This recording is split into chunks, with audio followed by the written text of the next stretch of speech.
আসসালামু আলাইকুম lovely viewers.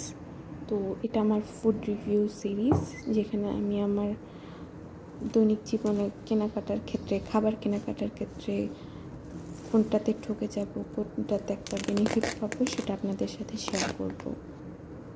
কখনো এমন হয়েছে যে আপনার 100 টাকার নোট নিয়ে নদীর জলে ভাসায় দিয়েছেন? হয়নি?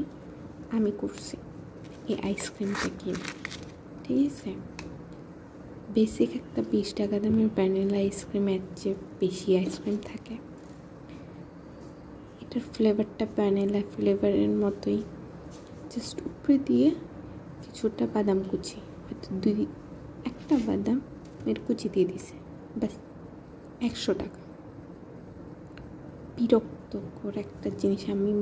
আমি এদের দোষ দিতেছি না, আমি যে এটা মাটির ঠোঙ্গা দেখে কিনছি, একটা মাটির ঠোঙ্গা, এটা সর্বনিম্ন দাম 5 থেকে 10 টাকা, আর আমি ধরলাম 20 টাকার আইসক্রিম আর 3 টাকার বাদাম কুচি। আমি জাস্ট লিটারেলি নিজের উপরে এতটা খারাপ লাগছে এই আইসক্রিমটা কেনার পর।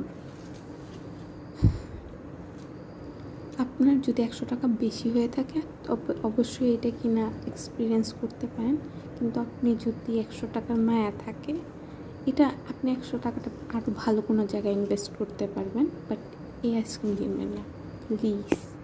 ঠিক আছে।